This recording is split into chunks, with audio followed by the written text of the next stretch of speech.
Magandang hapon mga kabangka, welcome back na naman sa ating munting channel, Pobre Malpayong channel. At kung gusto nyo po na updated tayo sa video na ina-upload na araw-araw, pag-subscribe na lang po, pakitamsak na lang po yung at saka mag-like and share na rin po. So ngayon mga kabangka, yung ating kabangka, yung ito, yung malaking motor.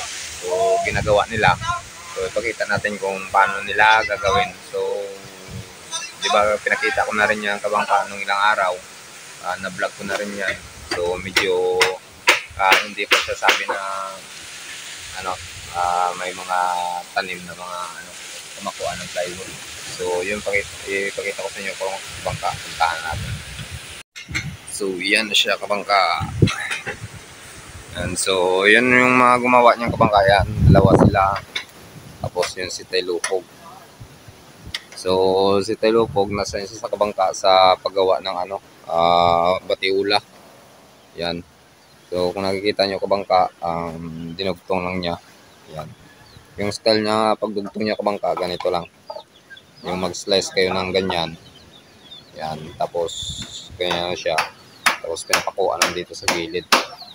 So talagang master niya yung kabangka kasi dati pa mahilig talaga siya magdugtong-dugtong na ng mga kahit yung mga kasko, yung mga pinagdudugtong niya yan. Yung kabangka, tingnan mo yung mga pinagdugtungan niya kabangka, oh. Yan. So yun siya. So yung ginagawa niya kabangka, pagkatapos niya basyadahan dito ng like ganito, ng planer. So nag-a-add pa siya dito ng konti kasi malaking bangka to eh. So pa-slide naman yung niya. So yun yung ginagawa niya. Yung kabangka, oh. So pinapaslide niya. Tapos ayun kabangka, naputol na naman. So dugtungin naman niya yung kabangka. Suko na lang, suko na lang. Oh, suko na lang.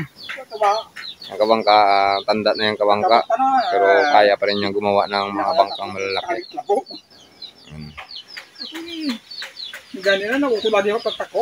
Oh.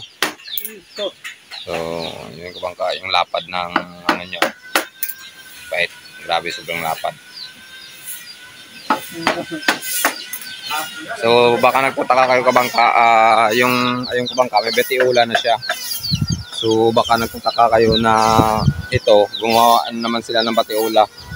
Kasi yung purpose niya kabangka, may batiula sa gitna. Ganito, may batiula na siya. So, nag-add kasi sila dito kabangka ng panibago. Ayan. So ayun yung batiula na yon. So dito yun ilalagay kabangka sa taas. Ayan. Siya kabangka.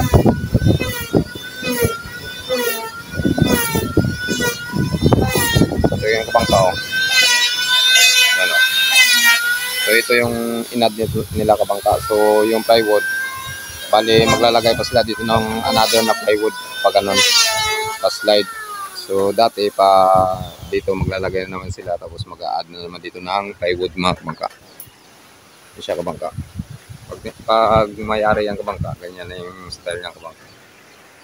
Bali parang bali siya dito. So yun yung mag-stopper sa tubig. Mga gano. Tapos simple lagyan nila yan dito. Yan ang paganyan din. Silipin natin kabangka, oh, yung ginagawa ng mga veterano kabangka.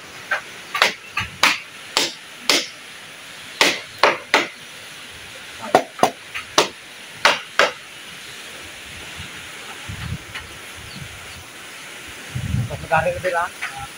Magari.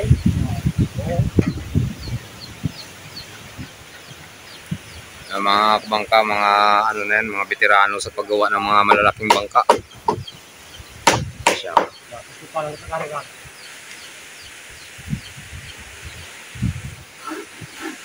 Yung mga ganitong kalaking bangka, mga kabangka, sisiw lang to sa kanila gawin. Kasi mga na yan, mga bihasa na. Ito pala yung kabangka, yung sinabi ko sa inyo, double engine. So yan.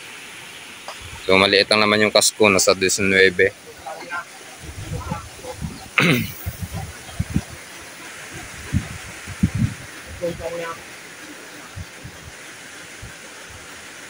Kung matapal. Palan na kayo. Alin ibi. Matapal. Matapal ito rin. Matapal ito. So yung ginawa pala nila kabangka, yung panita sa gitna lang. Tapos putulan hanggang dito lang. So nilagay lang nila sa pinakagitna. So, okay lang naman yung kabangka kasi yung plywood nito, ano ka na yung plywood niya, Pod? 3/8 naman yung plywood kabangka, matibay naman siya. Hindi naman sabi ng mga 1/4 lang kasi masyadong manipis pag sa ganitong bangka kalaki. So talagang 3/8 siya, makapal naman. Kaya talagang isa lang yung inano nila. Pwede naman sana yan dalawahin. Kung yung gagamitin yung plywood yung manipis, ito naman makapal. So isa lang talaga yung ginawa nila. Ayun siya.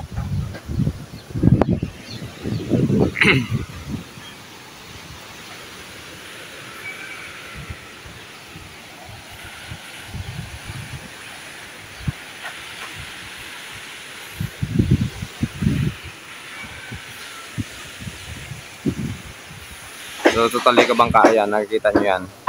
Anuhan pa yan kabangka, dugtugan pa yan. Kasi parang pag ano yung puwet niyan, pataas. So baka hindi na nga yan dugtungan, baka doon ng banda, putulin yan. Tapos maglalagay sila ng pataas. Ayan.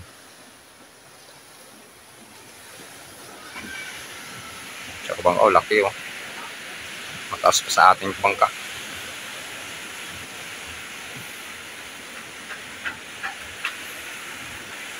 Yan yung mga additional niya. So lagyan pa talaga ng mga additional.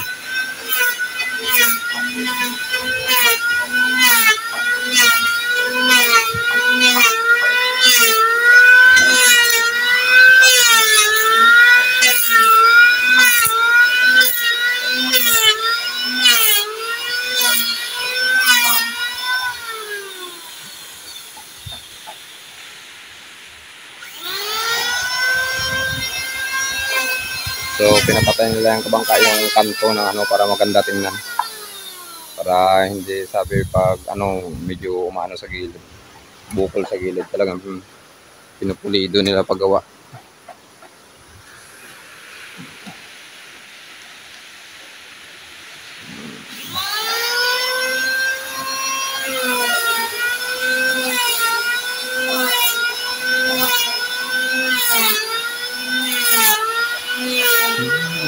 Traffic.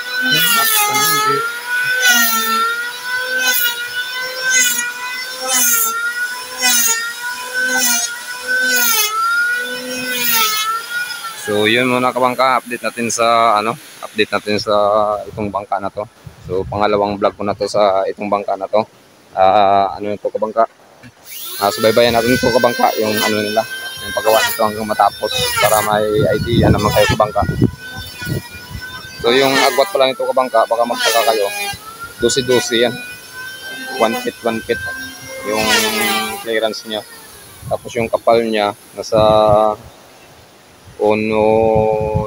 lagpas 1.5 kapal.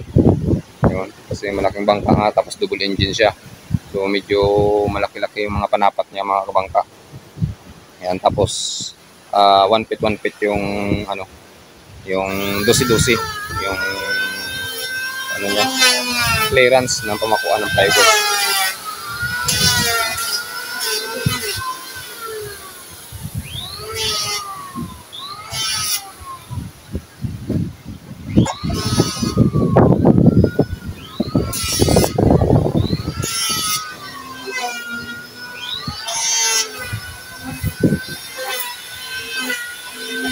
So yung mga kabangka, dito na lang po muna muli mga kabangka yung update natin sa bangkang double engine na to na